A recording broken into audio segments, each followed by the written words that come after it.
Sa puntong ito ng ating balataan, nasa linya na ho ng ating komunikasyon ang National President ng Transport Group na Piston, si Camo D. Floranda. Tatalakayin natin ngayong araw ito hong ikakasanilang transport strike. Pagpapatuloy ito matapos yung unang transport strike nila kahapon at iba pang usapin pahinggil ho dito sa patuloy na pagtaas ho ng presyo ng langis dito sa ating bansa. Magandang umaga po, Camo D.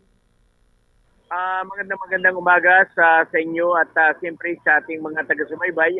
Magandang umaga po sa lahat. Camo D, kumusta po ang assessment ninyo doon sa ikinasanyong unang araw ng transport strike? Go ahead po. Matagumpay itong ating unang araw na napagtiros hindi lamang dito sa National Capital Region kundi sa iba't ibang bahagi ng ating bansa, no? At kung dito sa National Capital Region ay karamihan ng mga ruta ay halos sumabot tayo ng 95 na paralisasyon. At gayon din sa bahagi ng Bicol, umabot ng 100% yung Naga, no?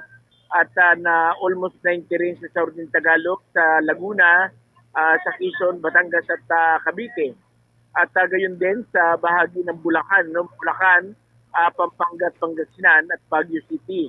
At ganoon din sa bahagi ng Bacolod, ng Davao, ng General Santos City, at ganoon din sa Cebu at Southern Tagalog. Camo D, binanggit ho ninyo na nasa 200 hanggang 300 pesos na lamang itong inuuwing kita ng mga tsuper dahil pumalo na nga sa higit 100 ang kada litro ng diesel. Kailan po eksaktong ihahain ho ninyo sa Land Transportation Franchising and Regulatory Board itong formal na petisyon para naman doon ho sa inyong kahilingan na 5 pesos fare hike?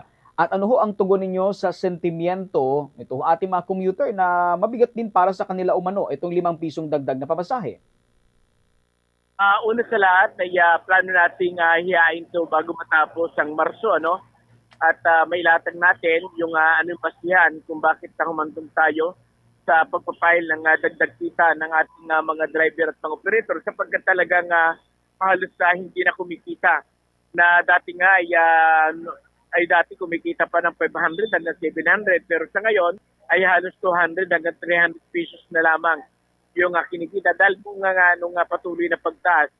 Dito sa National Capital Region ay mahigit ng 100 piso yung bawat litro ng diesel at yun din sa gasolina. Kaya lalong nawawala yung ating yung kita. Kalinsabay niyan, yung ating pagpapay ng pera ay kalinsabay din niya yung ating panawagan na dapat ay ipatupad mismo ng Pangulo yung nakabubuhay na sahod. Ano? Sabi nga natin yung 1,200 pesos ay kagyat na ipatupad ng ating pamahalaan sapagkat talagang kulang at kapos na yung kinikita ng ating mga manggagawa. Camo D, may katanungan din ang aking kapartner dito, si Bombo Jai. Bombo Jai.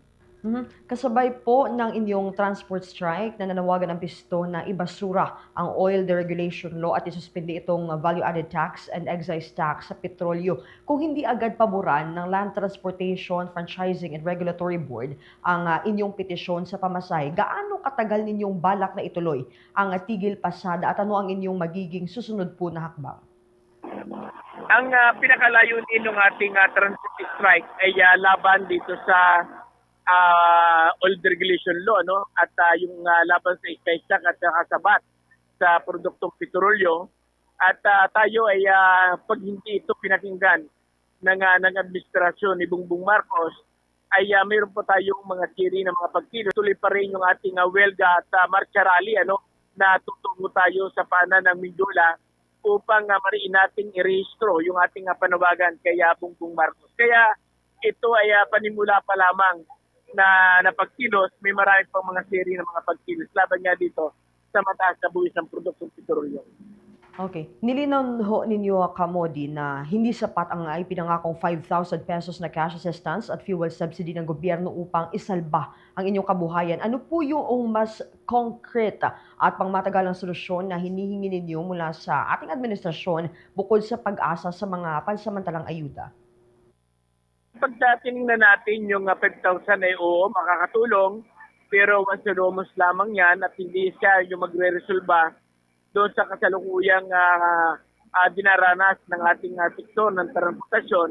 Kaya ang sinasabi nga natin sa gobyerno, kaya kung kaya nilang magbigay ng subsidiya, ay bakit hindi nila kayang tanggalin itong mataas na buwis sa produktong petrolyo para hindi lamang yung isang sektor ang makinabang, kundi makinabang yung lahat ng ating mga mamamayan sapagkat pag natanggal natin yung almost 6 pesos per liter sa excise tax at 11 pesos sa VAT, almost 17 pesos yung may babalik na kita ng ating mga driver sa bawat litro. Kaya kung tayo ay nagko-consume ng 30 liters, halos sa kulang-kulang na 600 pesos din yung may dadagdag muli sa kita ng ating mga driver, di hamak na mas malaki to sa doon sa 5,000 na sinasabi ng gobyerno na once solomon.